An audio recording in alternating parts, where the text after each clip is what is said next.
We've done a couple of videos on the 2024 Mustang S650, but we haven't really talked about the upcoming Shelby GT500. Ford hasn't announced it formally, but let's see what's in the pipeline. So first up, obviously, is the potential return of the Predator engine. Now, 760 horsepower is an awful lot of power for this car, but it does put it down amazingly well. Ford has done an incredible job with the suspension in this car. I can't believe how well it puts down the power. And they're obviously going to have to up their game a little bit here. So I think we're going to have to see something north of 760, and that would probably be easily done with the Predator engine. 5.2 coming back, it's definitely a possibility, but Ford is one to always be changing things up and always introducing new things. So let's look at two other possibilities that I think might happen. I'm over at Ford Authority, which is the only source that I can find that has any credible news about the S650 GT500. They're saying that the S650 Ford Mustang Shelby GT500 coming in 2025 is a 2026 model. And there's a couple things that are really interesting about that. So first up, Ford confirms that the Mach 1 and the GT500 in the current generation are going to be going away. So the last year for the GT500 is 2022. The last year for the Mach 1 is 2023, so you can still get one, and it's an excellent car, but the GT500 is going to be gone. And that's interesting for one reason, and that is the fact that we're now getting the GT500 much earlier in this generation, the 7th generation run, than we did in the last generation. In the last generation, if you remember, the S550 started in 2015, and we finally got the GT500 in 2020, and it's gone for a very, very short run. Now we're getting it, looks like just 2 years later, because the debut, the initial year for the S650 is going to be in 2024, so we're getting this in 2026. So that is some good news. Another thing that I think we learned at the debut is that they're all about save the manuals now. In fact, you saw the lead engineer with his shirt, the Save the Manual shirt. Next, the manual lives.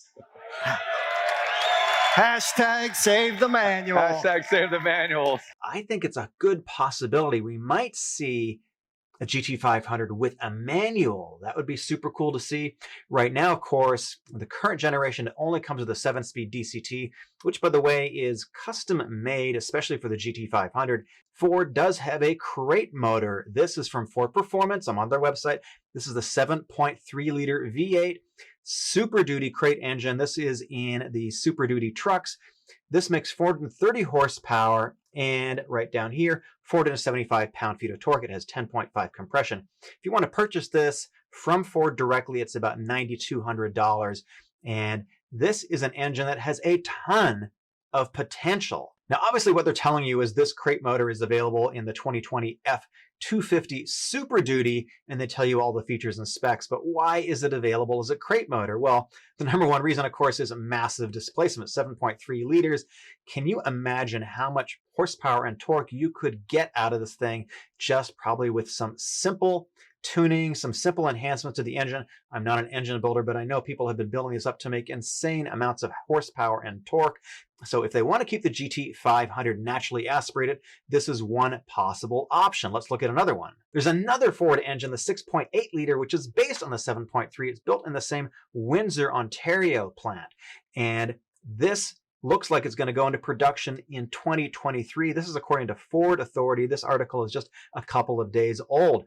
So this is going to be a revision of the 7.3, and we don't have a lot of specs on it yet. There have been some rumors floating around regarding this Godzilla engine, and they say that the 6.8 liter originally surfaced back in 2020 of November when Unifor President Jerry Diaz, that's the union president, he said that it is going to come to the Ford Mustang and the F-150, and it's going to be in production in 2023. Now, Ford denied those rumors pretty affirmatively, pretty directly, which is interesting because sometimes they don't comment on things and sometimes they deny things quite directly. So we're going to have to see, but that is another possibility. Let me know your thoughts on this. And there's one more. We know that with the 4th generation Coyote engine, now we have a revised throttle body. In fact, we have 2 throttle bodies and 2 air intakes, and that's going to improve and increase airflow. So I'm wondering here, Could this be the start of a setup for a twin turbo version of this vehicle, making north of 800 horsepower? That is certainly a possibility that they do something with the Coyote engine. We know that you can add a lot of power to this engine because with the GT500, for example, we've got forged connecting rods, and those forged connecting rods are now making it over to the 4th generation Coyote. And people are adding tons of power to these things right now. In fact, if you go to a dealer, you can keep your factory warranty, at least according to my research from Ford Performance, when you get a Roush supercharger, which is dealer installed or an authorized Roush installer. Could we see a twin turbo setup with a Coyote? I think it's definitely possible. Of course, a third possibility is something entirely new that we haven't seen yet. Electrification, I don't think we're going to see that in the GT500, at least that is my opinion. I think it's going to be very expensive.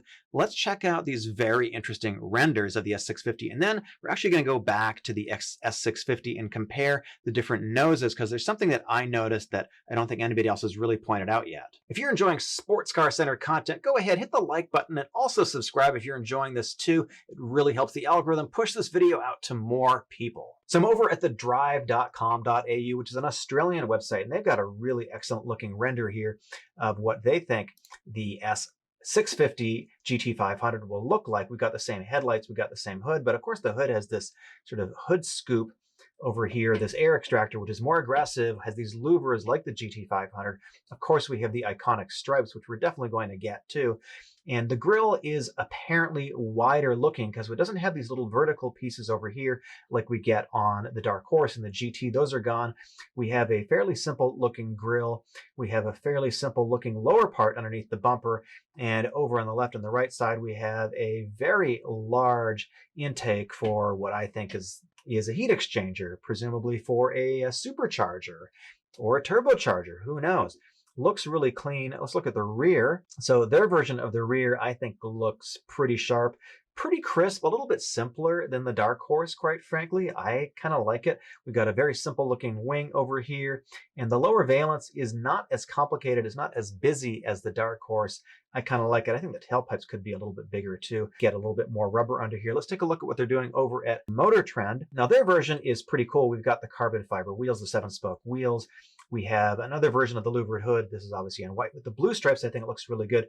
We have these sort of air intake style things over here. We've got the Cobra in the middle. This looks to be like a large sort of deep intake. I'm not quite sure what they're trying to do with that here. Looks like the rear fender is a little bit wider. Let's take a look at this other view. Looks to be a little bit wider, and they've got more of an APR style wing too. And they've also made their rear quite simple too. They've also got it in blue, which I think looks pretty sharp. And here is the rear. So for the first time, we have 3 different versions of the Mustang, the nose. So over here on the right-hand side of the GT, I'm going to compare it to the Dark Horse. We've got the center grille opening, and you can see that these bars on either side of the actual Mustang are not vertical. They're sort of off to the side a little bit. This is where the fog lights would have been in the past generation. We can see her going over to the Dark Horse. This little bit is vertical, so these are a little bit smaller. The grille opening is a little bit bigger and a little bit chunkier too. So we sort of have this more vertical orientation for these bars in the center of the hood. Going down to the front of the bumper here on the Dark Horse, you can see that this is body color. And over here in the GT, this is a cutout. It's black. So it sort of makes the center section visually look a little bit bigger, which I think is kind of interesting. Here's another big difference lower down here on the side intake areas here on the GT. This is a little bit taller and a little bit wider than it is over on the Dark Horse. And the centerpiece kind of butts into the center of the grille, I think at a slightly sharper angle. We'll look at another view in just a second. Obviously, we've got a lower splitter down here in the Dark Horse too. But one of the big things is in the Dark Horse, you have these inserts underneath the headlights, which are black. And I think they look pretty good on dark colored cars like this dark ember blue. And but on the white, I don't think they're going to look quite as good. Let me show you the comparison between the 3 different versions. Going over to the base, the EcoBoost, it has a much cleaner, much simpler kind of look. And you can see below the headlights, again, these are all different. Here we've got a sort of clean, simple look. Over here, we have this little element coming up from the bottom, kind of pointing inwards towards the center. And over here, we don't have that little element. So again, 3 completely different looks. Let me know what you think is your favorite. So right now, the dark horse is the ultimate performance version of the Mustang. That's going to stay that way for at least a year or 2. I don't know if we're ever going to see a GT350 again. And somebody else wanted to point out that there is only an automatic version available on the EcoBoost, which kind of sucks. The take rate in the manual is not that high. So I'm definitely going to go and get myself a dark horse as soon as I can get one. I'm really excited about that, so expect to see that on this channel whenever that is going to be, hopefully in the spring, but probably a little bit later than that. And I also just bought another sports car, which I'm going to reveal in the next video.